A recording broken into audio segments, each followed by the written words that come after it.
Hello, beautiful people. This is Pebbles, the Playful Soul, and you can see that Aphiwe Mame is joining me today. Today is a very special live stream, right? For a couple of reasons. Firstly, in case you've never seen what Playful Soulmates is about, I'm basically celebrating 20 years of my album, Playful Soul. And I'm speaking to people who were instrumental in the album coming to life and people who have supported it over the years.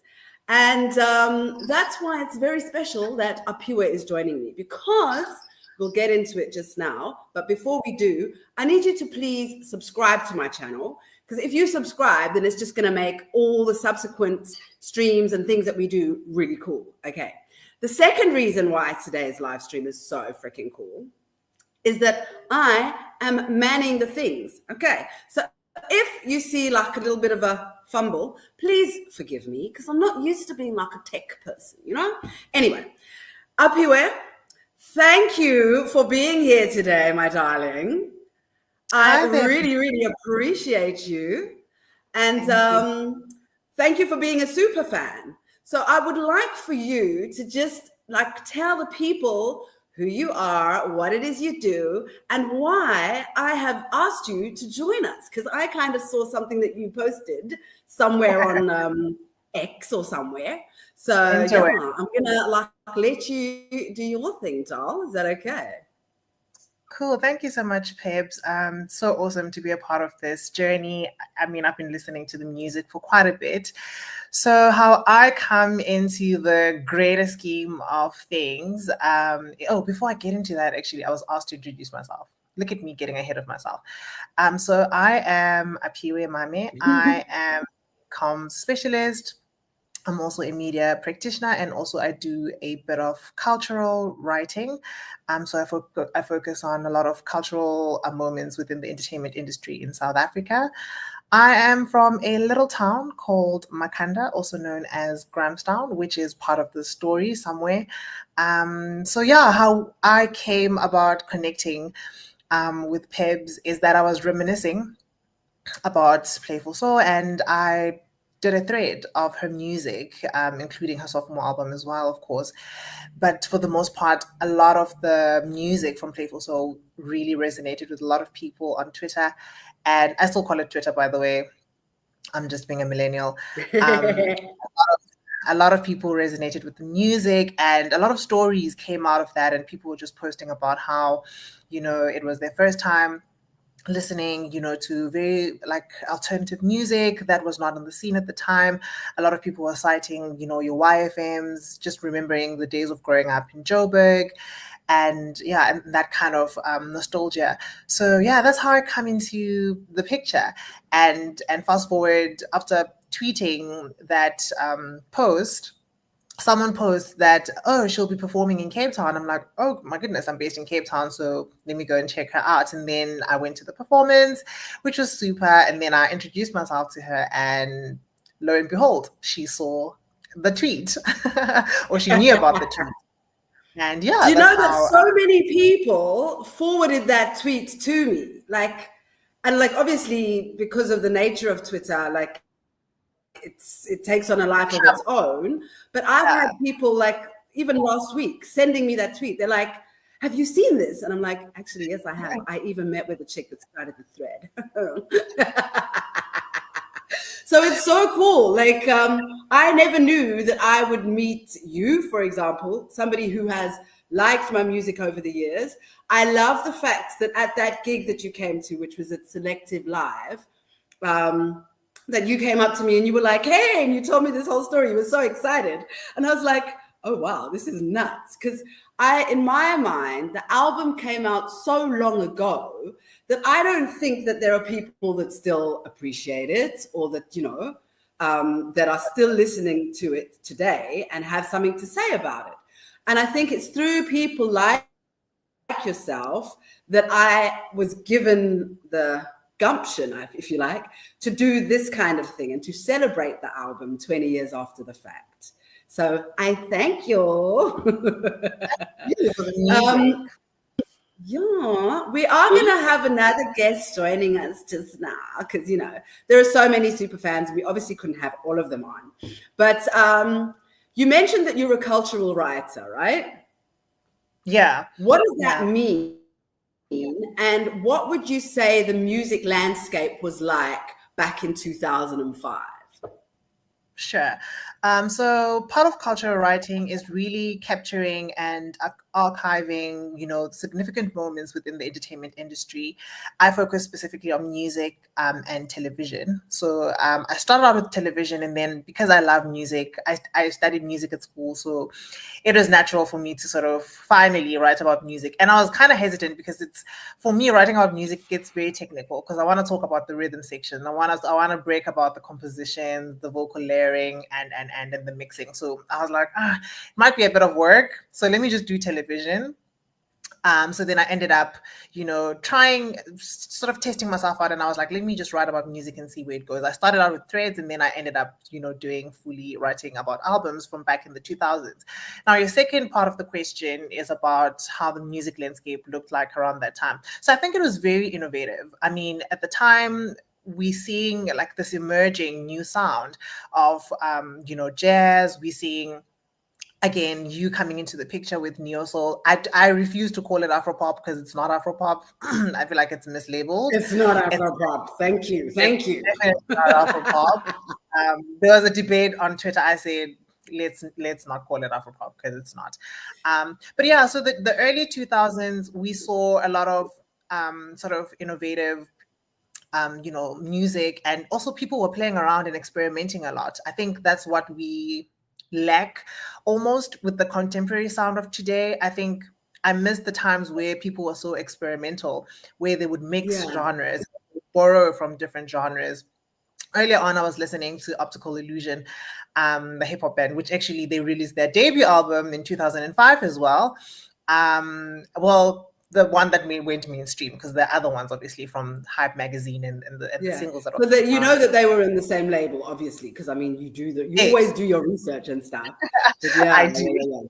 You're right. It was a very experimental time. Sorry to interrupt you, but it was a very experimental time, and I feel like nowadays the music all sounds samey. It's like people are scared to experiment. They're like, oh, okay, I heard that thing. That thing seems to be doing really well. I'm just going to copy it. And I'm just going to have this doof, doof, doof, doof, like you're doing my head in, like you're just like knocking on my head. And it all sounds the same to me. And I'm like, I don't know if I'm being biased because I've got a particular music style that I like. And maybe it's an age thing, I don't know. But I think good music stands the test of time. Would you agree? It does. It does. And I think we've seen quite a lot of those projects come up. And I mean, even projects that didn't even go mainstream, we still talk about those projects. And I think when I think even about hip hop in the late 90s and in the 2000s, the hip hop fraternity played a lot with sound. And I think those songs have stood the test of time because we're still listening to them to this day. And I think also the borrowing again from different genres gave it that unique DNA that made it survive all these years. So I definitely agree. Absolutely. From that era of Playful Soul, which other artists were you listening to? I know there's one, I know that Zama Jobe is one of them because we spoke about it when we met that first day. Yes. And can I tell you, that day that we first met, I felt like I'd known you my whole life. We just, we went on and on and on and on and on. And it was like, it was just so cool. It's like I found a friend I didn't know that I had. And you're so knowledgeable about the culture and about music and about so many different things. It's like, encyclopedia. you really are. Yeah, so I think. Sorry, what was it? Yeah, from that era. Jobe was one of them. And I really would have liked to play one of her songs. But what I'm going to rather do is, if there are music influences mentioned during the course of this chat, then I'm just going to put them in a playlist that people can go to afterwards. It'll be a Playful Soul playlist that people people can go and listen to the songs of the people that we talk about today. Because like I said, I am manning the stage and stuff. So I don't want to like end the live stream accidentally. Do you know what I mean? So Zama Jobe was one. Are there any particular songs of hers that you loved? Yes, so Taxi Ride, Magic, obviously, which was like the biggest one. Ndawo Yami, the second single, of course. I think I'm forgetting the other one. It's very acoustic. It's guitar led. I'm forgetting. It's a beautiful love song. I love love songs, so that's my little world there. So yeah, I'm just forgetting the name of that song. But yeah, I think that whole album, in fact, was brilliant. Yeah. Yeah, no, it was great. There were a lot of really cool artists around that time.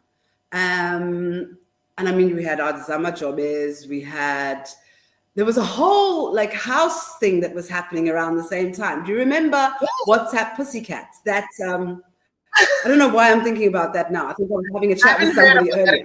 But there was that musica. Remember that song? I'm going on, sorry. I just went off on a tangent there for a moment. But it was brilliant. But I do want to find out some, sorry? I'm saying it was brilliant. It was a brilliant time for house music, because I think also we saw for the first time also experimentation of vocally led house music, and that was not something that we were used to at the time. So we also saw the transference of your Unatingais coming into the spin of house music. So yeah, it was quite a brilliant, interesting time even for house music.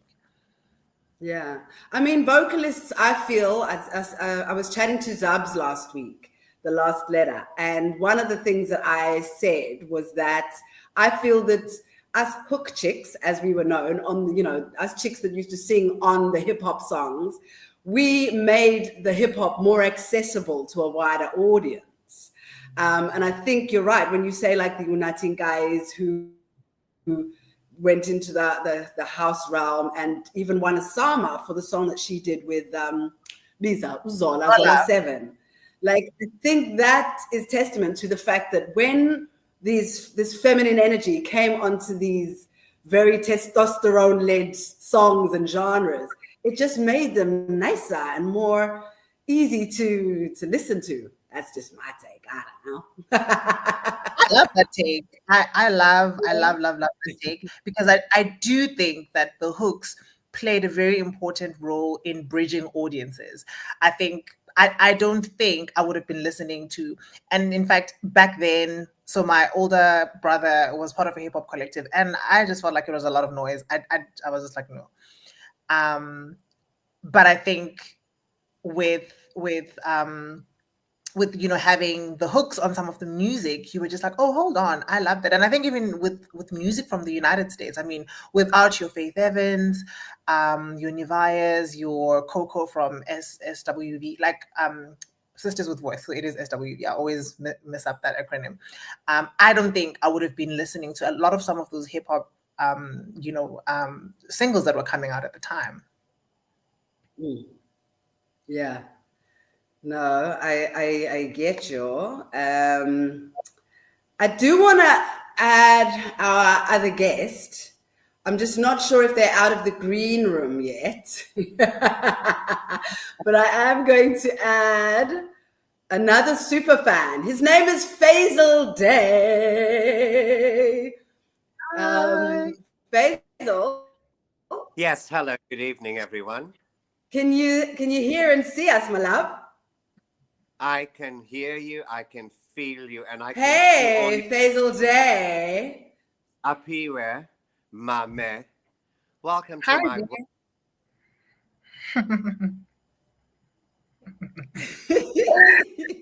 So Feisal, meet Aphiwe. Feisal is a long-time friend of mine. I'm going to let him tell you how we first met back in that Playful Soul era. But I'm sure at some point we'll all just be like conversing about our different musical journeys, music tastes, and I'll be asking a few odd questions here and there as well. But Feisal, please ago. There's been a bit of a glitch. We had a bit of a glitch Say again? there. There was a glitch. Sorry. Did you share not how hear me? Sorry, I have to tell the audience how we met. All right. Am I audible and visible? You are visible, you are audible. That's beautiful. Well, I was commissioned to do Pebbles makeup. I was living in West Dean, and it was for a cover. I think, was it True Love? No, Drama. it wasn't a cover, but it was for Elle magazine. Oh, it was for Elle. Yes. I was freaking out that I was like, I don't have anybody to do my makeup, and so Zeno drove me to your place in West Dean, and I had never in my life met a person like Feisal. Like, understand that I had come, okay, I used to live in the UK, but I was coming from the Eastern Cape, Aphiwe. So I was coming from just down the road from Grahamstown in PE. And I've come to Joburg, like very much, Jane comes to Joburg, very like, and I meet this person who is quite a whole, pardon? You were green, but not okay, a so I was not a lettuce, no. But like, Feisal was larger than life. And I had never in my life met a person so like big in his personality and just so warm and friendly and crazy. And I was just like, whoa, okay, is this what Joburg people are like? But sorry, I interjected. Please continue, Feisal. So you actually mildly intimidated, and I was larger than life. I think that was rather toned down. I had no clue who you were. I had no clue who Pebbles was. And then she landed in my hands. She did not used to wear makeup. Am I correct? Or it was whatever you used to wear was very, very, how shall I say? I didn't wear makeup at all then. Oh, right. You said you came from the Eastern Cape, Doesn't mean they don't have makeup in the Eastern Cape. Well, then I had to buy the makeup. Of course, she was rather freaked out because I had layered it on. And according to her, she could have removed it with a yeah, I was like, this is a lot. I feel like I could take a spatula and like thingy it off. But yeah, no, it was my first experience of Feisal. Had you listened to the music then, though, Faiz? Yours? I would assume yes. Well, I had no clue who you were. So I have listened to you, and I've been to concerts. We've hung out, and quite frankly, I hadn't listened to the music. However, you are a beautiful vocalist. No, and that's it's an honor to be in my life. Can you remember what music you were listening to back in 2005? Oh, there was a lot going on. I'm still old school. Do you recall? I've been schooled in R&B, soul, funk. What was I listening to back then? It's a bit difficult, but there was an eclectic mix. It was probably Erykah Badu, Jamiroquai, Madonna. Of course.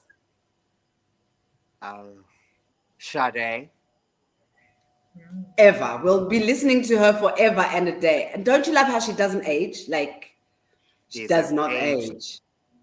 Can I tell you a funny story about Sade? Okay, so I am in London coming back from school with my mates, and we're like, just walking along on our way back home from school, and I spot this woman across the road who I am convinced is Sade. True as God, it's her. So I run over and I'm like, hey, can I please get your autograph? Do you know what she did? She told me, sorry, I'm walking my dogs. Yo, was my heart not broken?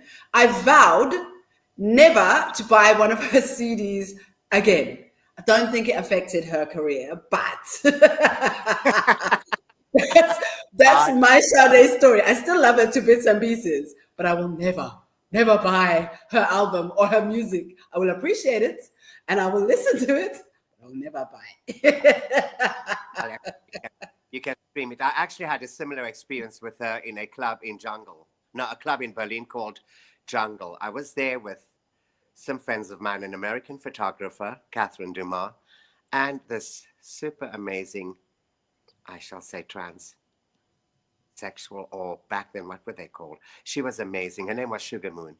So we spotted Sade in this club called Jungle in Berlin. And Sugar Moon then dares me to go up to her and ask her how she's doing. And there I go.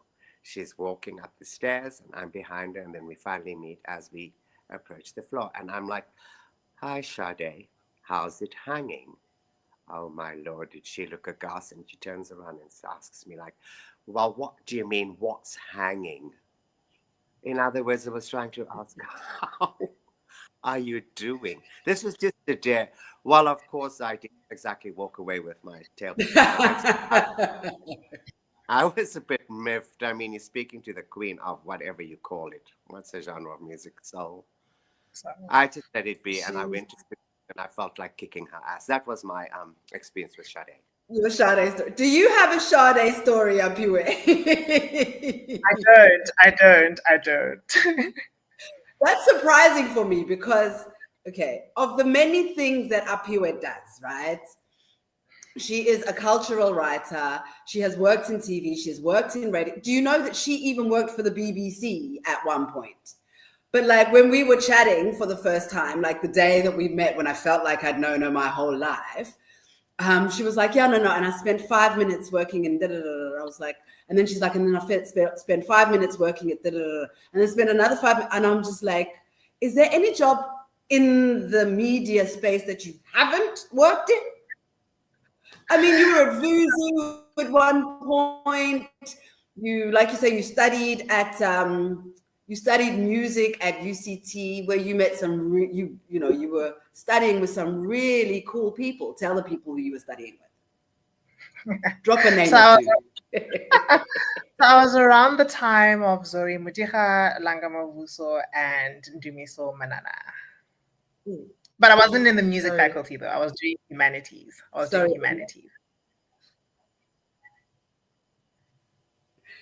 Okay. And what was that experience like?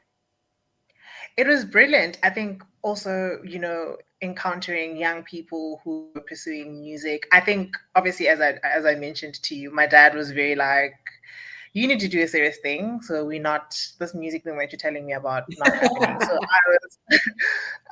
So I think for the better part of my singing career, as it were, it was mostly choral, singing. I sang a lot in, choirs, chamber choirs, professional choirs. Yeah. I did, corporate gigs and backup gigs. And I think being around young people who were pursuing music, and I mean, Zoe at the time was heavily influenced by jazz, your Nina Simone's, your Ella Fitzgerald. So I think also hearing someone who sounds like people that I've only heard on like vinyls and cassettes and CDs was just so ever so brilliant. And I think, that was such an inspiring moment for me also to just be a little bit more confident, with my singing, but also more than anything, appreciate just the making of music. Because I think when you spend a lot of time around musicians, and I think also as a chorister, going through music sheets and spending hours and hours studying music and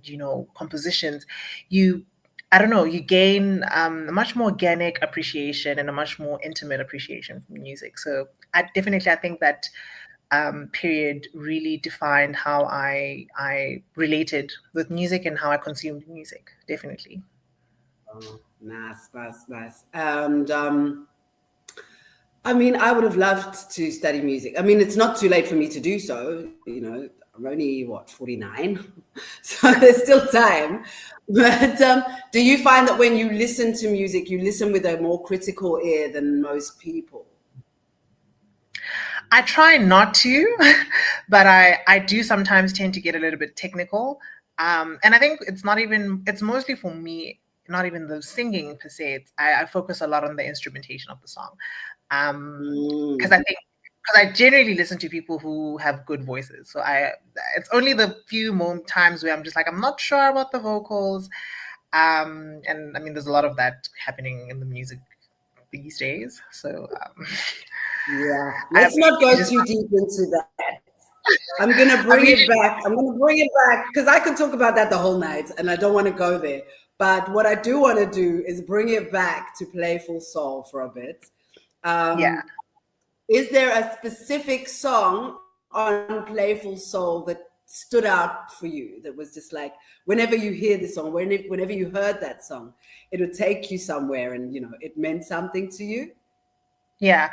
So there are two songs, and it's always difficult for me to choose between the two. So the first song that I heard was "She Is," but the song that I ended up loving most is "Love Is." I love the R&B DNA in that song, and I mean, of course, the bass. It's brilliant bass line. I think "Love Is" for me, as I said to you earlier on, I love a good R&B ballad. So I do think, yes, of course, it's very funk and neo soul leaning, but I think just the structure of the vocal layering is very R&B, and I love songs. So for me, that song will just always it just gets me. Like it just gets me. Yeah. Can I tell you, I can remember actually writing that song. I was doing the dishes. I'm living in Joburg somewhere. I was living in Illovo, and I've got this song that I know I need to write. So I've received this instrumental or this beat from, I think it was Nyams, and I'm listening to it over and over and over again, and I'm washing the dishes, and then the song started coming. True visions of you connected to me. It's just like, this is a good one. When you're writing a song and you can just feel that it's like, okay, I don't know if you write, Feisal. In fact, I know that you don't write. You write, but not in that sense. I know that you write. I'm a wordsmith. But when you write your poetry or Aphiwe, when you're writing your pieces for for either the research that you put on your LinkedIn and stuff, do you know when you're just like, okay, with this one, I'm gonna be hooking them in, and they're gonna see what an amazing wordsmith I am? You're real. The lyrics arrive. No, wait. The lyrics arrive. The word sublime. Do you understand what I'm saying?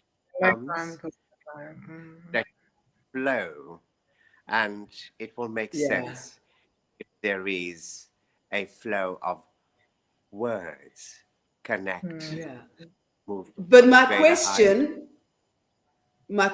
was that, do you know when you've written a masterpiece? Okay, I am saying that Love Is a masterpiece. A masterpiece. I'm not being arrogant. I'm just saying it's a song that resonated with a lot of people. And like Aphiwe was saying, it's one of the songs that sticks out for her because she loves a good ballad, she loves a good love song, and she feels that the way that it was written was great. And like, I'm asking of both of you. So, okay, let me start with Aphiwe, because Feisal, you're answering something else now. Aphiwe, do you know when you've written something that people are going to want to listen to or going to want to read?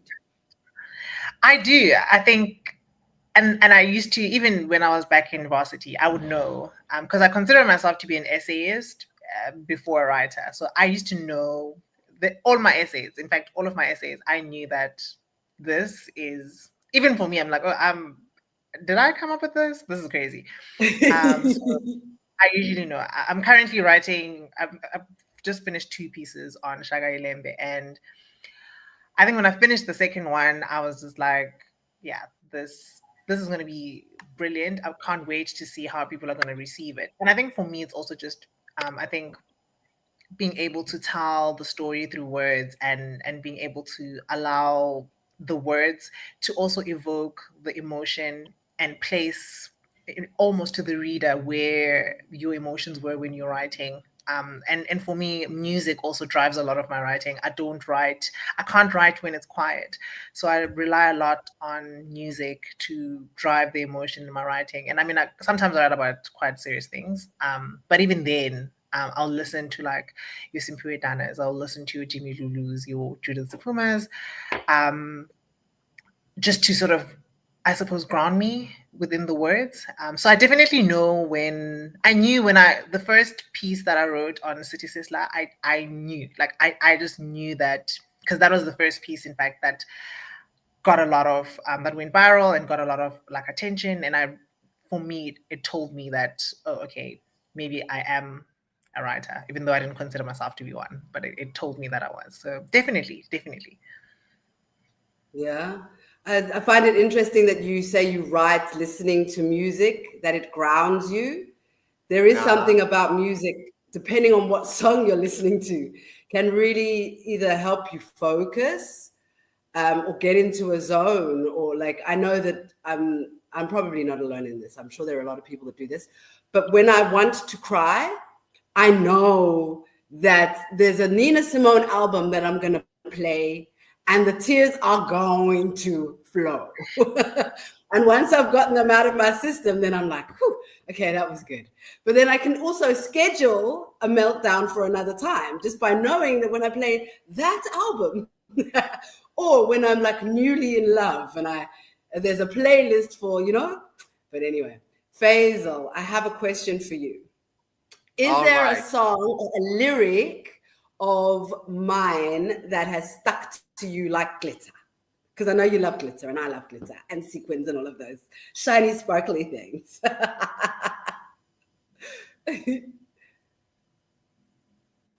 Love is a verb.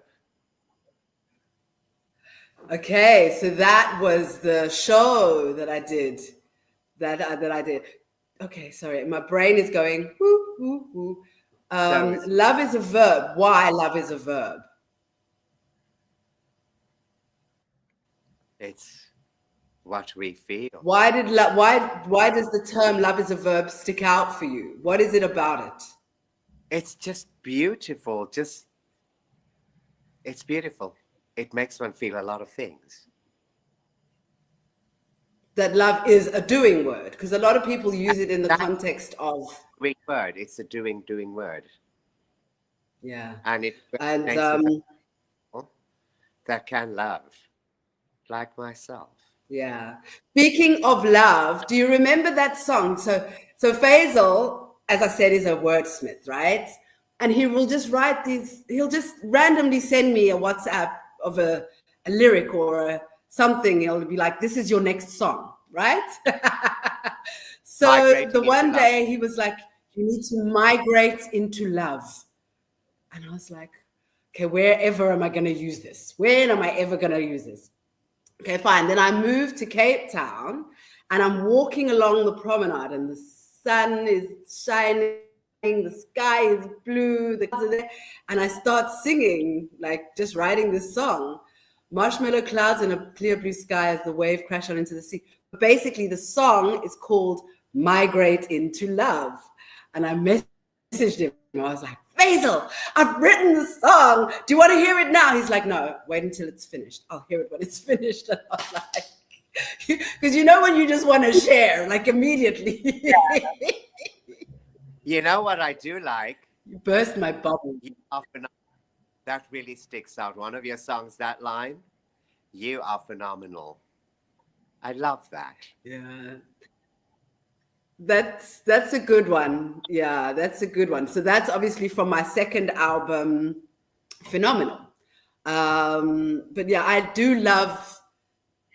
love performing that song because it becomes so interactive. So I'll be like, I think you are phenomenal. And then you'll sing back, I think you are phenomenal. But it's a great song. I mean, it celebrates women, but it celebrates humankind as well. So it's just like, I think it's a really beautiful song. That was co-written with Zubs. actually, and featured Notende. Okay, there's something technical going on, so my apologies if that's happening. Say that again, Aphiwe. Oh, you were glitching for a minute there. I was just gonna ask the question Ooh, back to technology.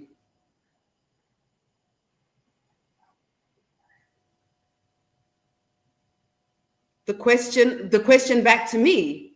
yes, a lyric that stuck out throughout your years of writing and singing. Oh, snap. Now you've put me on the spot. I'm trying to think of the songs that I've written. Do you know what? The whole song, actually, because now I've been thinking my music. One of the songs that is sticking out for me is Dysfunctional, because it is truly an explanation of who I am. I don't fit into a box. I don't do things in the same way that other people do them. So Dysfunctional is my middle name. Adversity still ups my game. And those to you, it's all the same. A rose by any other, just not my name. So, like, yeah. And it's just, yeah, I think if I were to sing that song, the whole thing for me is one of my favorite lyrics.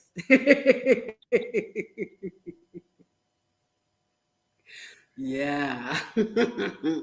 But let us move on a moment. The instrumentation. Battle Cat, can I tell you? Oh, my soul. You say you were listening to Optical Illusion earlier, right? Yeah. Like mad scientist. Like when I say mad scientist, he would just be doing his thing and he would not have slept and he'd be, and then you hear this thing and you're like, what is this? This is so freaking cool. How am I going to do something on this? Or in fact, for Dysfunctional, I came to him with the song sounding like a show tune. So it was like, I flipped the script and laid it down. And it sounded like a show tune in my head. And then he did that he did with it. And it was like it's, yeah, he's incredible. The outro of that song reminds me a lot of D'Angelo's third album. I forget the name, Vanguard. It's so funky. It's like I always just lose my mind. It's just brilliant. It really reminds me of like that D'Angelo funky element. Brilliant. Yeah. Yeah. I'm gonna ask, and I'm gonna time travel again. But thank you for that. Oh wow, that's quite a compliment to say that. I'm like processing, but also wanting to move on. It's nuts.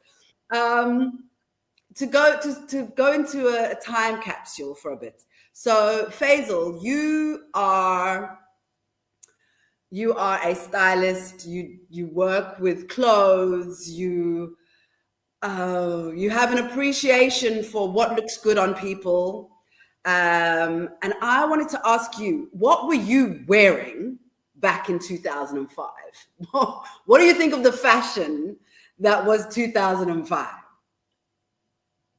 Lord, that is a very, very interesting question. Actually, what people were wearing was probably in, what I was wearing was probably out. Remember, I'm a misfit. Flip the narrative, fuck it up. Do not take fashion too seriously. If you're able to purchase the garment and wear it with confidence and reality, you're doing a good job. Never, ever follow a trend. Set one, flip the narrative, and feel good about what you're wearing. Do you understand? Okay. Thank you. Thank you for that. Thank you for that. On that note, when am I getting some clothes? You need to send me stuff. Oh, wardrobe is like wearing thin here. Actually, I haven't been doing much merchandising. However, I did pop out today, and the offerings are rather meager. There's just so much sportswear, sports apparel, jackets. There's not like groovy, things that jump out at you that you just want to snatch. We can work towards something. I did dress Ziza Muftik, Okay. the jazz singer. She was my Oh, I latest love victim. Ziza. Isn't she Ah. Do you phenomenal? know that she She used to give is me vocal phenomenal. lessons? She's Yes, actually, you she's know what she really does? amazing. That lady uses her vocals as an instrument or instruments of all kinds. She marries it beautifully. Yes, so I dressed up. Well, I chose some of my personal clothes, my personal wardrobe, which I sort of dressed her up in, you know, gave the face some bit of enhancements, made those lips very pretty and beautiful so she could actually sing proper. And then some Nice. You accessories. must tell her I say hi when you next see her. I will definitely Yeah. say this. Oh, just by Lovely. the way, So now, Aphiwe, pardon? what are you wearing for your gig in Musenberg? So there was this sequin situation that I really wanted to wear. But it's in Are you? Joburg. Is it that one? Yeah. Anyway, we'll speak about this like later. What I wanted to Okay. ask is, Aphiwe, did you have a Motorola or a Nokia phone back in 2005? Definitely a Motorola. And did you have special ringtones? I did. Who was your So, ringtone? so I had Nora Jones, Those Sweet Words. That was my song. In fact, how I came to hear that song was it was remixed into a house song. And I was like, that sounds like a song that I've heard before. I just didn't know where it was from.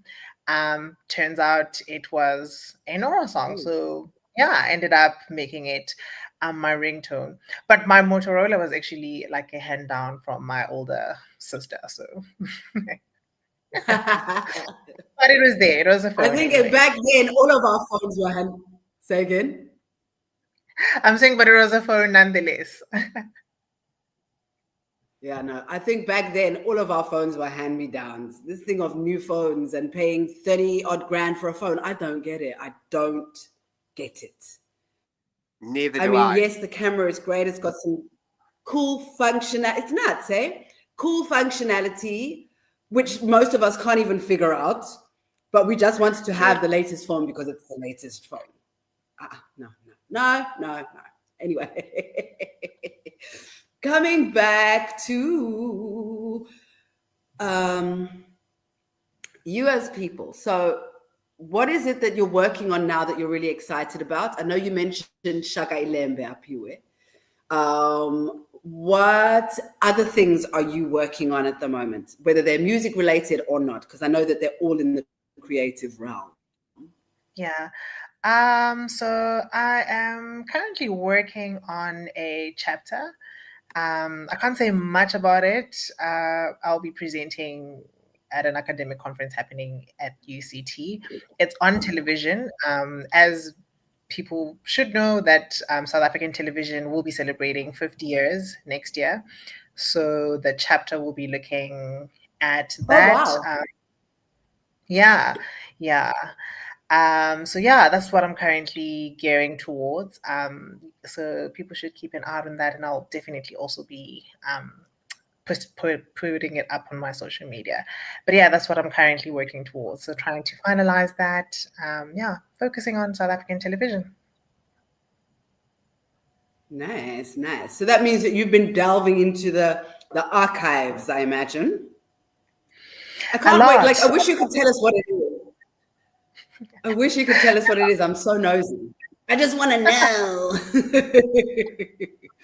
But that must be fun, delving into the archives. I can't believe it's been 50 years of TV, because it feels like it should be longer. But then with everything, South Africa lags behind, and we only got TV back in 1976, right? Yes. So, But Feisal Day, were you where? Okay, so I'm going to rewind. Feisal Day, you have traveled extensively. I have. I know you left South Africa when you were like 20 something, 1980. and you went off to Greece. and why did you leave and when did you come back? I left the country in 1980. I was tired, and I also had a run-in with the Bureau of State Security back then, the Nazi regime, and they had me on file. I met them personally at another person on Grata's house, Jean Naidu, in Cape Town. I was working at the Space Theatre, and that was all illegal. And I gave them a piece of my mouth. I let them have it. I said to them, this shit's coming to an end. And then they said, I better shut up or I would disappear. And I was wise. I'm so sorry about that, guys. I don't know. Sorry. I'm not sure if you guys saw the same glitch that I was seeing, but my screen went blank. It was telling me that my connection was unstable. So I'm not sure if you experienced the same thing. No, not really. No, I should have just kept my mouth shut then. Sorry, but Feisal, you were still saying you went off to Europe, right? Yeah, I auditioned for some Greek extravaganza. I wasn't exactly a trained dancer, but I had rhythm. I auditioned at the Space Theatre. It was one of the best theatres, I think, in South Africa or in the world. Athol Fugard, Fatima DK, Denise Newman, John Carney. Very, very amazing space. And I auditioned there and I landed the part. I was added to this extravaganza and flew out to Greece and then continued my journey from there for the next 2 decades. Amazing. But now that is fucking awesome. And I mean, you've told me some stories of your times in Berlin and in Amsterdam and all these places, which I'm not going to get into right now. But coming back to the music, there is a music icon whom you used to impersonate. Please tell the people who that music icon is. Is that, unfortunately, that icon is rather dead now. Bless his soul. One of the greatest ever on the planet. Yes, it was Michael Jackson. And he started chopping. And I looked like him and he started to look like me. And of course, with a bit of tweaking, makeup, costuming. I was who asked me if I would be interested in working as a double. I was freaked out because, really, it's Michael Jackson. And that's like mammoth. So did you have the moves down? I had to study with a group and a choreographer who studied under Alvin Ailey. So it was intense. Rigorous. Can imagine. I can just imagine. You're up against a group of Alvin Ailey dancers. Do you know what I'm saying? That in itself is intimidating. I would just be like... Do you have to also emulate and study Michael Jackson? It was intense, but it took me to many places. It was rather lucrative. Can you do the moonwalk? I can, but not currently because I do have a bit of an injury. I couldn't do it with or without any injury, so I'm quite impressed that you could even do it at any point in your life. Not a dancer. This one, not a dancer. No. I'm going to ask you a few questions because I like to play games. So, Aphiwe, I'm going to start with you. And my questions for you. You have to choose one or the other, right? It's called this or that. You have to choose one or the other. So, Playful Soul or Serious Soul?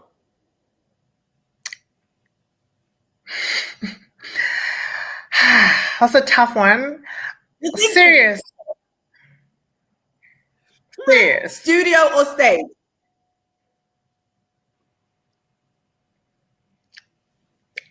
Very popular to contrary belief, a studio. Okay. Midnight snack or sunrise smoothie? Sunrise smoothie. Okay. Peanut butter or jam? I hate jam, so peanut butter. I feel like you took too long in answering those questions.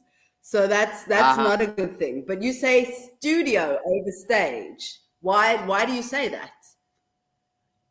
Because of the current climate that we're in with music. I'm always like disappointed. So maybe live performances definitely for artists from back in the day, like your 90s artists, your 2000 artists. I think there was a very strong live element to the singing, and I think also they took the actual singing very seriously, and didn't rely a lot on the production. Where I think like with the new age musicians, there's a lot of production and less vocal production. Where like I think most of my recent live performances that I've gone to, I've just been like, I don't know what's happening. But traditionally, I would have I definitely love live music, but I just think, yeah, I don't know. Recently, I've just been disappointed a lot, so I'm just Really? Oy, oy, oy, that's not good. Faisal. Yeah. Like you're so ready. I'm not going to ask you the same questions. I just need to find Really? another bunch of questions. Oh I'm no, I interested can't in find them. finding Okay, hold out. on, hold on. Wait, Pebbles. Hey, hey. I'm interested in finding out from Faisal what's his take on the studio versus live. And I mean, obviously, he said he spoke a lot about music from back in the day. So I'm really interested in his perspective. I am kind of torn. I would lend myself to the studio. Studio. Why? You Why? know, like she mentioned, a live performance, if not curated properly, sound check, instruments. Yeah, if you're looking really forward to one of your favorite artists. Actually, I saw Jill Scott. What's the name? Jill Scott. And unfortunately, it was not exactly what I was anticipating. It was at the DSTV Food Festival. I actually was very Oh, disappointed. That really? was Miss Scott. Yes, girlfriend. It was okay. Okay enough for us to leave before she concluded her show. There we go. Sure. Sound was, and That's it was sad. but I mean, I've seen her in the past and her stage performance was like incredible. Like I could watch her on stage and I could listen to her studio made albums and be like, ah no, she's the real deal. So I wonder what was happening there. Maybe she was just having a Um, bad day, guys. It happens. I don't know. I think everyone was having a bad day. It was freezing cold, and the sound was messed up, despite the fact that they did have a sound check. Oh So no. I'd say, excuse me. Studio. Okay. Yes. Studio. Yes. Okay. Interesting. Keep Interesting. keep Aphiwe, it. you were nodding curiously about. Pardon? I'm nodding. Oh, I've lost you. No, I'm saying Aphiwe was nodding when you were speaking Oh, about how bad the sound was and how not as impressive as she usually is. Jill Scott was at that DSTV Delicious. Is that because you were there, Aphiwe? For like 2 seconds. It was for me. It was the sound. It was this. I'm always at places for 2 seconds. Pebbles knows this now by now. you were. I was. Oh, for 2 seconds. Was it Yeah, freezing? it There you was. go. It was because of the weather. The weather was so horrible. It was so horrible. I was just like, yeah, it's because I really wanted to see Jill. I'd never had the opportunity of seeing. In fact, the reason why I'm saying studio and not live is because of that performance as well. So for me, it wasn't Oh necessarily. wow. It wasn't the performance. It was just as Faisal was saying, the sound was just you. We barely could hear. And yeah, I don't know what was happening. And I think again, most organizers are not really paying attention to actually having good sound. We Thank seem to have a very big crisis with sound. I hope that people see this and take note. There is nothing worse for a performer or even for the audience who have come to experience a live music show than to have, there's nothing worse than having bad sound. And people, you're right, people take it for granted. Like a person will be like, oh, come sing at my whatnot. And you're like, okay, do you have backline? What kind of speakers do you have? What kind of, and then they'll be like, no, I've just got one of those plug-in, and you'll be like, no. Bye. Thank you. Do you have budget to hire that stuff in? Then we can hire it. But you can't expect me to just get up and no. Whew, it's so disrespectful. And I do hope, especially when event organizers have the budget to invest the money into decent sound, knowing how many people are going to be supporting it, knowing that you've flown artists in from all over the world, and I mean, even the South African artists, we need to have that respect that the sound be proper. I don't think it's a lot to ask for. I agree. That's just my take. But anyway, after my rant, I do have a few. Thank you, Faisal. So after my rant, I would like to play the same this or that game with you, Faiz. So I'm going to ask you a few questions, okay? And you have to say one or the other. And you can't take as long to think about them as Aphiwe did. Please, assemblance. So the first one is vinyl or streaming. Oh, you know what? For convenience sake, vinyl. No, oops, streaming. Verse or hook first? So verse or chorus first? Oh, Lord, why are you doing this? Hook. Analog or digital? Analog. Heels or flats? Flats. Write in silence or write with music playing? With music playing. Okay, last one. Sequins or flowers? Oh, now that's sequence. I can find flowers. Sequence.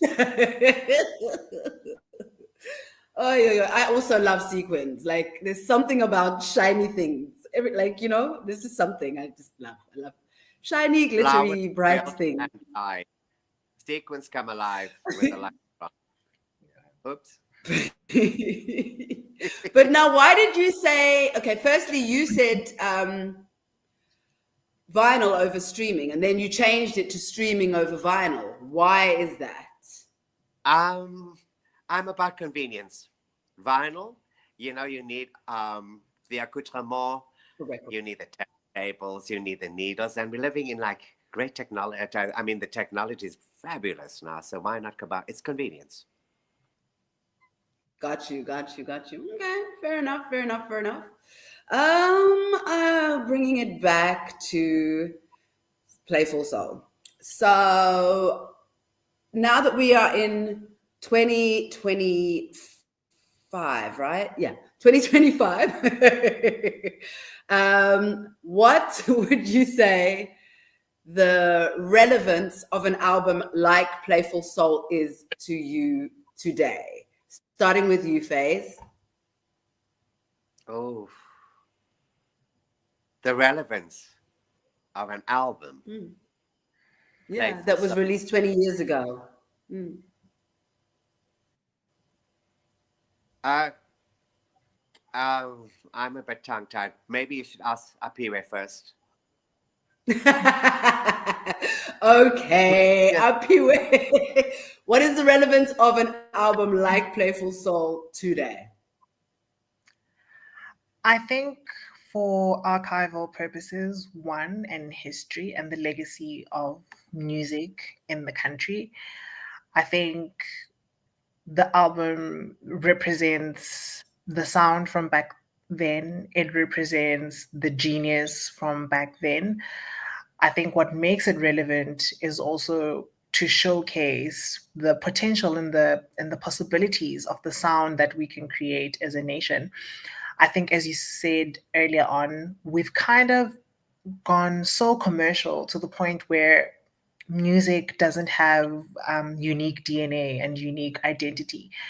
And I think when you look back in the early 2000s, even if you had a Gloria Bosman and Simphiwe Dana who produced two brilliant jazz albums, the other one coming out in 1999 and the other one coming out in 2004, just the DNA of it's the same genre, but just the presentation and the production of it is so different. So I think the relevance of that project for me, it represents possibility, it represents talent, it represents genius, it represents students of the industry. Because I think also when you think about how the album is crafted, it borrows from different elements, from the writing. I think one of the things that has always stood out for me in music is your writing, and you write in such a very non-conventional way. And for me, I've always been interested about like because you write full sentences. Like these are you don't just write like staccato and just like little lines that are rhyming and rhyme. You write actual like full sentences and like you telling a story, but the ease that you've always had in telling the story, using the music to sort of almost hold space for whatever it is that you're singing has always been for me one of the most genius things that have come out of that album. So I think that's the relevance for me. It represents talent. Wow, thank you. That was, you said a lot. And I appreciate the fact that you love how I write. It's so funny because when you say that I write in full sentences, isn't that how everybody writes? You'd be surprised. An art. Like how do you write half a sentence and expect to get your point across? Like if I were to be like, so what is your, like, you know what I mean? It's half a sentence. How are you going to convey what you're trying to say? We're filling in the blanks. I don't get. So the song is then left up to interpretation.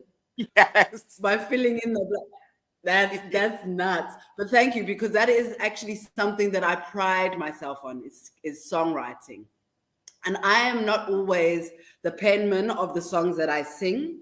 I appreciate other people's writing. And if I find somebody who writes really well, I'll be like, yo, please come write for me. Or, oh, that song is so good. Please, may I? You know what I mean? So yeah, there's something to be said for a well-written song, which has just reminded me, guys. Okay, you saw it here first. I would like to do a show for, a broadcaster or maybe for YouTube, who knows, that is dedicated to songwriters, rather than the focus being on the people that sing the songs, can we just for a moment celebrate the songwriters? I have the format. It's called Hit Hunters, and it is soon to be a reality. With your help, because it's a long road ahead, and the idea has been there for a very long time. But in what you were saying, it's just brought to mind that this is something that we need to do. Let's celebrate songwriters because the role that they play. You know, sorry, I'm rattling on now. But you know that in other parts of the world, songwriting is a profession in and of itself. The people don't have to sing the song. They just write the songs and they sell the songs and they license the songs. Why can't we have something like that here? Because not everybody's a writer. Not everybody's a singer. There are so many facets to the music business that we need to call attention to or draw attention to. And one of them for me is the songwriting. Yeah, Hit Hunters. Heard it here first, right? Anyway, we can continue. Just had to get down my proof of concept before somebody steals it. You know how it is. Anyway, Feisal, I'm going to ask the question that I asked Aphiwe to you in a different way.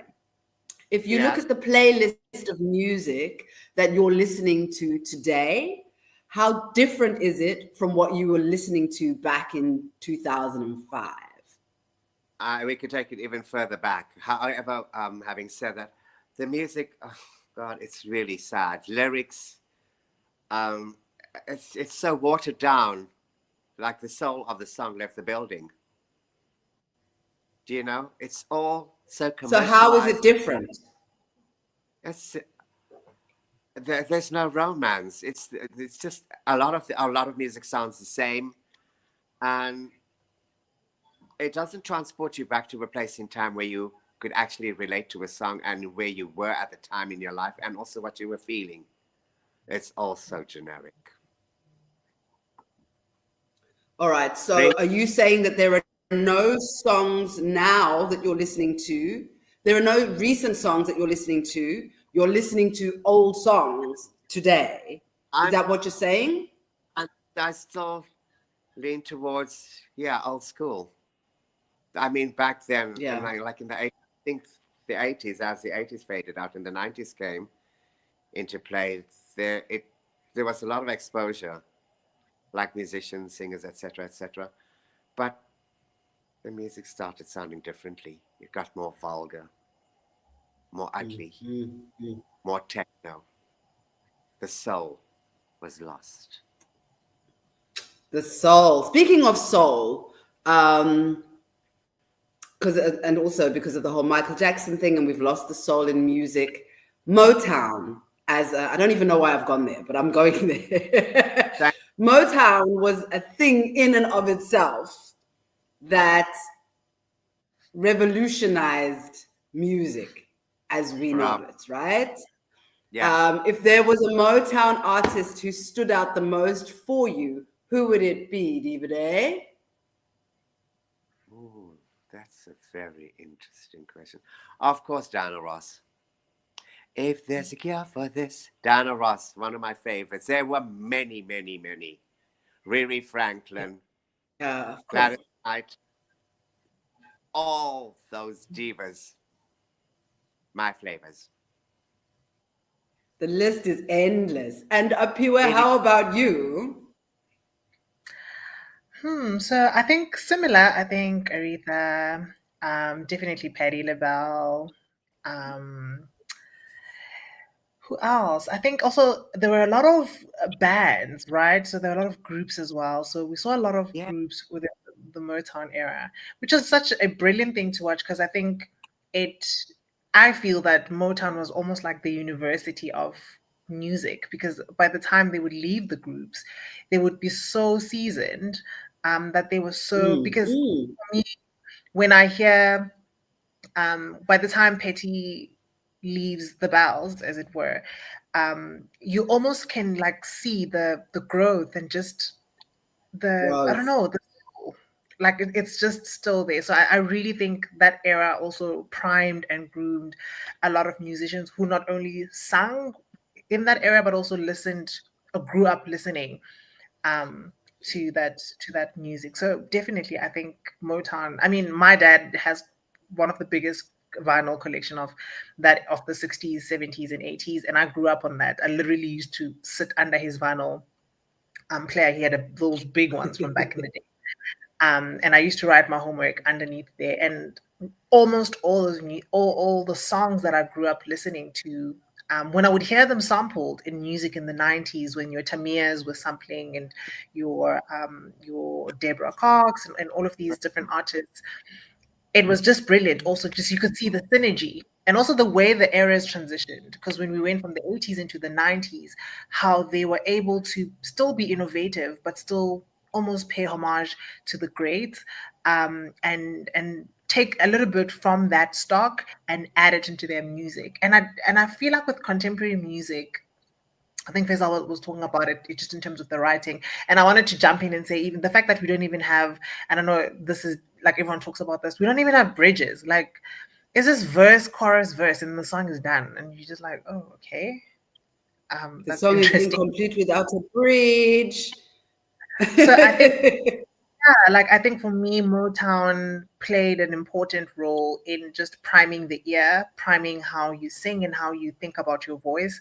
I think definitely as someone who sings now and again, um, I am always asking myself, how would they play around with the sound? And I think sonically, you also Mm. push yourself to the limits, and not play it safe. And maybe it is also because the internet age is kind of very tough and people are a bit scared to like open up and bringing back like the full singing, and much has to be said also about like record labels and what they want, and like it's almost like this bubblegum factory where things have to be selling and be commercial, so it does kind of strip Package. away.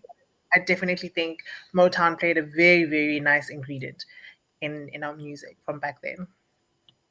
Absolutely. There are so many things that you said there that I want to touch on. One of them being, oh, you said so many things. So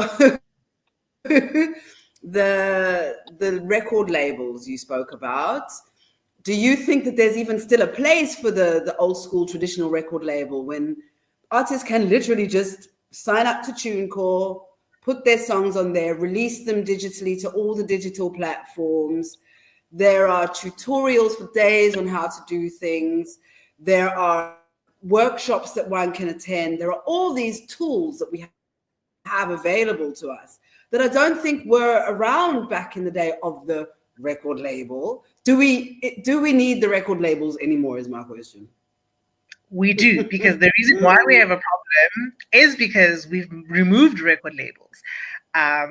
For me, again, yes, of course, we can talk. The 90s and the 2000s were a very tricky time, especially for women and Black women. So, of course, there's that shady little world happening in terms of exploitation and people not, getting their royalties and all of that. But I think what record labels did was they were able to sell the music, they were able to push the music, they were able to break into different industries. And of course, when you have professionals who understand how market works, and now this obviously is for a record label that's really interested in seeing you grow as an artist. I'm not talking about people who are just interested in commercial margins. I'm really just talking about record labels that want to see you grow. Specifically when you look at the US and the 90s and the 2000s, because at that point I was pretty much conscious in terms of how music worked, so I can speak to some of that. I think there was intention, so already by the moment you signed, they've already kind of done the background research in terms of who they're going to The market you groundwork. for, who likes the sound, and how the sound has done on radio. And of course, we can talk about obviously the change within and the evolution within the music industry. I still think that record labels have a place in terms of grounding, in terms of really keeping the professional part of the musicianship. I think these days we lack a lot of that. So we have a lot of people who are great musicians, but I don't think they've done enough research. They've done enough also groundwork in terms of understanding where to place themselves. So you find yourself in a situation where you're a great musician, but then you paired up with a producer who doesn't know what to do with your voice, or you are paired up with someone who doesn't like your writing and probably wants you to take on a different route. And I think we see it even with some of the new artists. A case in point, one of the new girls from the States, Normani, who brilliant work. It's very R&B, which borrows from traditional R&B and like contemporary, adult contemporary with the pop.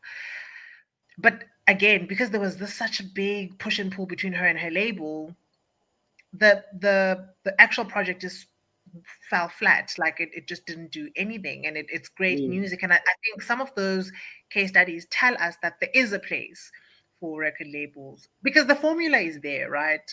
There's a reason why your Deborah Coxes and your Tamias, your Destiny's Childs, they were doing so great. It wasn't just by chance. They had these big machines behind them. There was a machine. There was a machine right behind them.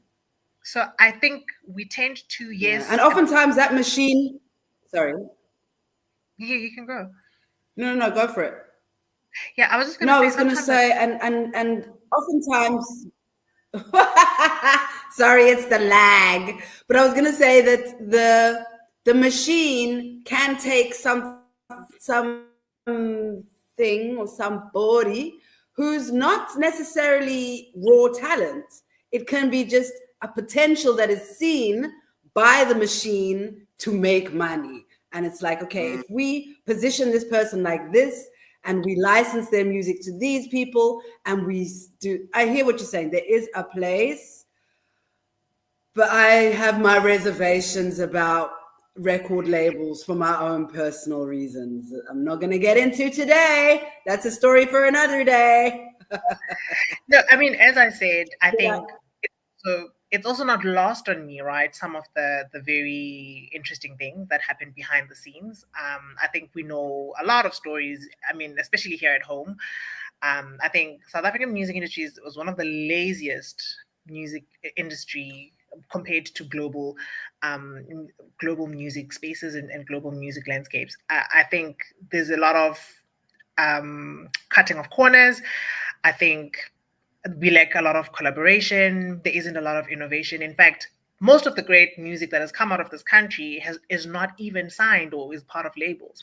And that tells you a lot about the kind of corporatization of music. And so that's why I'm saying it's a yes and no for me, that there is a place for it, but also at the same time, I do realize how it can be a very disastrous collaboration, especially if things are being dictated to you and you don't play much of a role in how your music looks and sounds.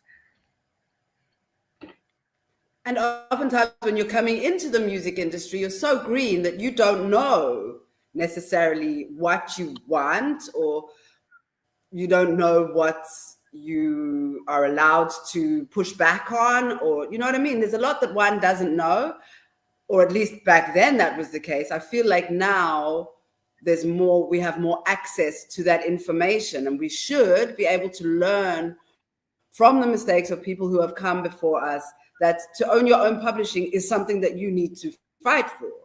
You know what I mean? It should be a given. It shouldn't be, oh, they're going to do this. Like there's a lot. And I think that's maybe a conversation for another day with maybe some other playmates who are in the publishing space or in record labels. Who knows? But geez, I can't believe that the time is already 8:20, guys, and I haven't made supper. But parting words. Oh, okay. So there's another feature that we do here on Playful Soulmates, even though this is only the third one. But it's a pebble toss. So you toss a pebble into a stream and it ripples out to the world and makes a change. If you were to think of a pebble toss, Feisal, or to share a pebble toss, what would your pebble toss be?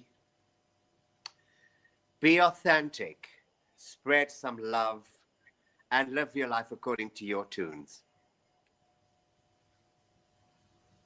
Namaste. I love that. That's beautiful. Aphiwe, same question for you, my love. I think, don't be afraid of your dreams. Whoa, that was short and sweet and succinct. That is a beautiful one. Oh my gosh, guys. Okay, so as I mentioned before, you're both creatives in your own right. You have platforms where people can contact you, reach out to you for the work that you do, or if they just think that you're cool people that they want to hang out with. Feisal Day, where do we find you? What are your handles on TikTok and Facebook? It is Feisal _ DE. Feisal D. Instagram and Facebook. I'm based in Linden 68, 4th Avenue, Linden, Garden on 4th, in Johannesburg. And you will always come away with a Feisal Day find that you will wear. In fact, what I'm wearing today, I'm wearing the black dress that you gifted me. Oh, anyway, Yeah, whenever I'm wearing stuff, most of my wardrobe. Hey? Sorry, what did you say? Repeat? No, I was saying most of my wardrobe is Feisal Day finds, and a person will ask me, so where did you get it? And I'll be like, it's a Feisal Day find. So it's Feisal _ DE on Facebook and on Instagram and on TikTok. Yeah, same. Feisal Same. D. Yeah. So reach out, guys. Reach out if you're looking for some glorious threads. And then Aphiwe, where do we find you? Yeah, before I talk about where you can find me, I want to say, I think as we were talking, I just realized like also Feisal is such a encyclopedia of old South Africa, and I think I'd be interested if you were to even write a book about your journey in terms of being transnational at that time, and almost I think I'm ever so interested in people who've lived different lives and always come back to South Africa. It was such I mean, you didn't talk much about it, you didn't get into it, but I was very fascinated by just your talks about, having lived abroad and worked within physical theater and now working in fashion, and just how those worlds collide. I think we don't hear a lot of those kind of stories, especially from back then. I think there's a lot of just scary stories, and I think there's also a little bit of gems here and there, about people who were like transnational and who were taking on the world during a time that was quite very precarious. So yeah, something that just popped up as you were introducing yourself and talking about a little bit about your story. I'd love Aphiwe. How long have I been telling you to write a book, Feisal? A Beautiful Mess, it will be titled. Yeah, that is very, very interesting. I have traveled. However, it's an interesting world we live in now. And back then, there was a lot of people like myself who were like, fuck this. I'm not taking this shit. I'm out of here. And we will be back. It was, swimming upstream. And I'm still a fighter. And authentic. And like it is. Yeah, book. It's interesting. We'll give it some thought. Please do. I feel like if you and Aphiwe were to like hook up, have more chats, the book might, come together quickly. I'll get in touch with him for something. I'll get in touch with him for something that I'm working on. I need to.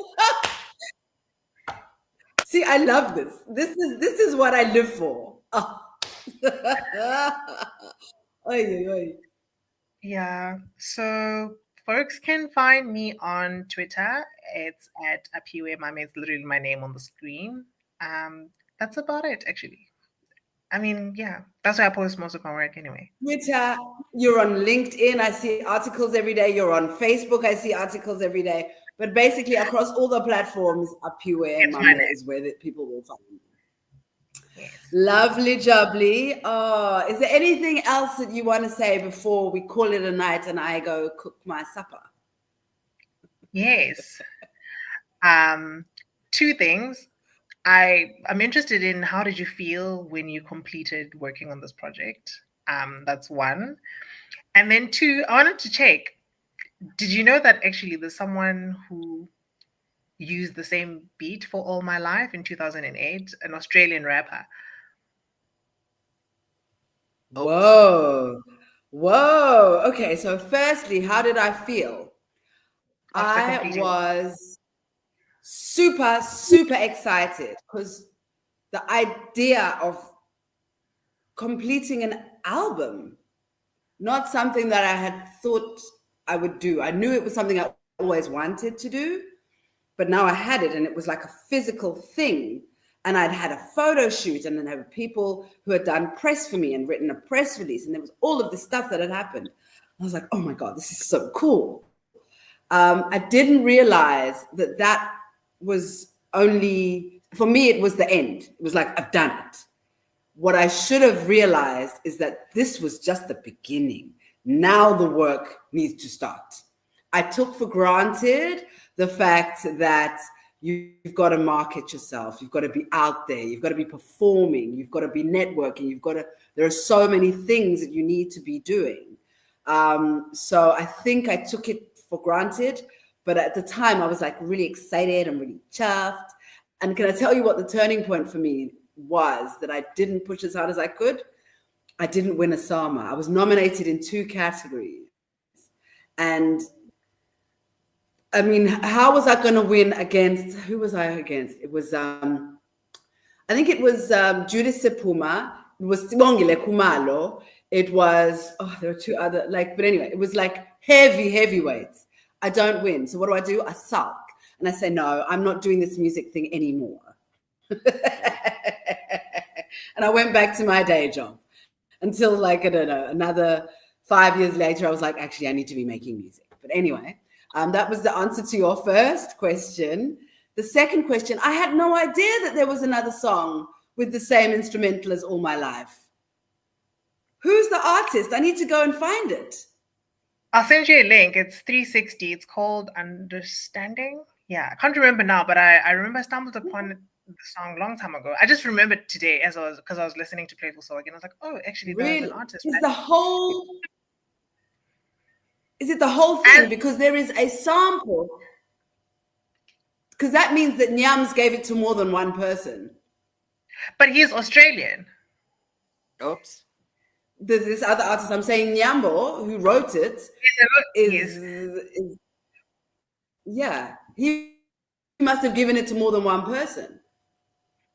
Or they're the sample, that's why I was asking, is it exact? Because there's a sample in it that's possibly the same sample, but if you're saying it's exactly the same, then I need to be some investigation doing. It sounds like it was it, because even the way it starts, in fact, I remember the first time I heard it, I was like, oh, that's Pebbles. And someone was like, no, that's 360. I was like, I think that is Pebbles. I know that Interesting. I'll send it. Well, I'm going to find it and I'm going to add it to the Playful Soulmates playlist that we're putting together, because that's an interesting, who knew? Now we know. See? It's like I walk with walking encyclopedias. This is so freaking cool. I'm sure everybody just wants my life. Anyway, Feisal, what do you want to tell us before we go? I want to ask you what happened to the other gig that you cancelled, or you do not want to go into detail? No, I can go into detail. I have no scam. It was a gig at a place called the Blue Room, Cape Town. I saw it and I thought it was a really cool venue. I was going to play there last year and they said, no, you have to audition. And I was like, not to be arrogant, but audition? Are you kidding me? Anyway, left it alone then. This year decided I really want to do these Playful Soul sessions. So, okay, let me, swallow my pride gig and, move on to the next one. Yeah. So anyway, I receive an email from the venue after I've reached out to them. They give me a questionnaire to fill out. I fill out the questionnaire. One of the questions is, how many gigs have you performed? 1 to 10 to 10 to whatever. And then I'm like, the last thing is 200 or more. So I tick 200 or more. I would think that is enough to tell you that I'm a seasoned artist. I have performed on stages. Do you know what I mean? Yeah. And I've sent you links to my work and all of this stuff. And then, there's how many artists, how many musicians do you play with? Put all of that information in there. They give a date and then I'm like, okay, cool. There are going to be other artists I emailed back, so how does it work with payment? No response.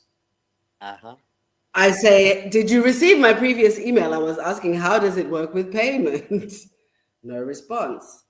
I happen to be in town where the venue is the one day. So I pop in and I'm like, ask for certain people. And I'm like, so I'm supposed to be playing here on such and such a date, but I'm trying to understand how it works. And the lady's like, no, there's no payment.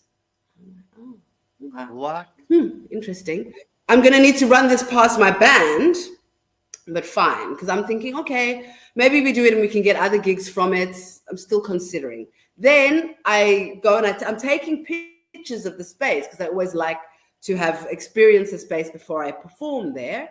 And I'm busy taking pictures and a guy comes out and this lady tells me, no, this is the head honcho. I'm like, oh, so you're the big cheese. Okay, cool. And then he asked me a few questions, but it was just like, he was so dismissive.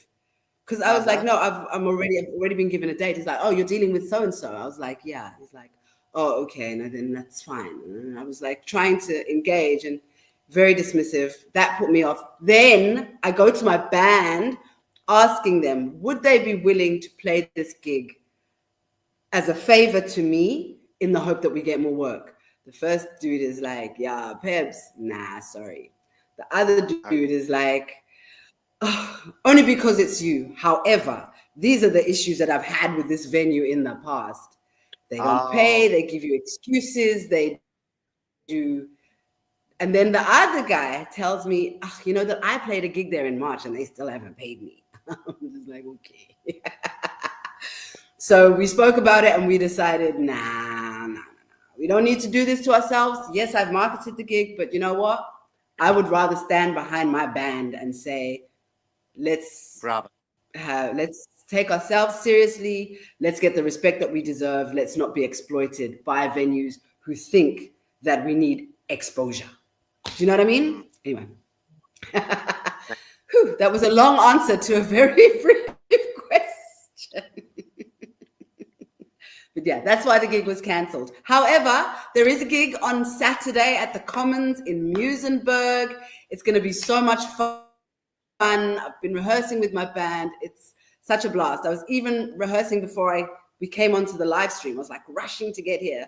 But I'm having so much fun in rehearsals and I really do enjoy being on the stage. So this year, if I happen to be in a neck of the woods that you are, please pull through to the Playful Soul sessions.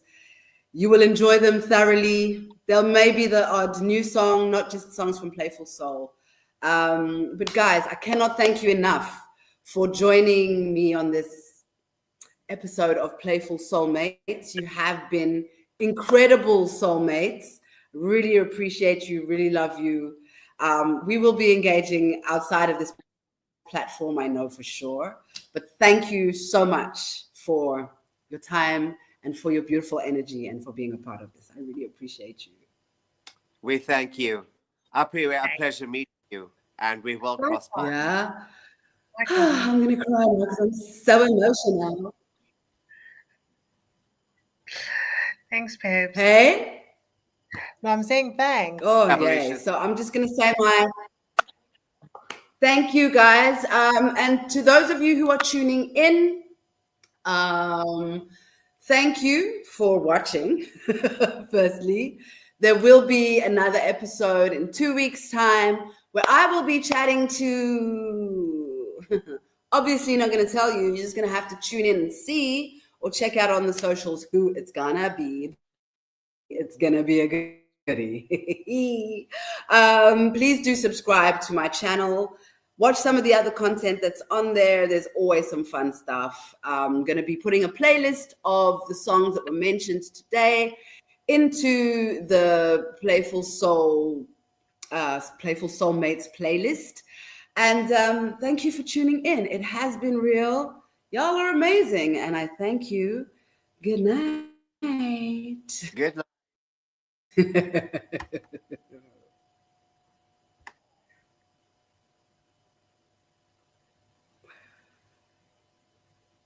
I'm pressing the buttons and nothing is happening. I don't know what I'm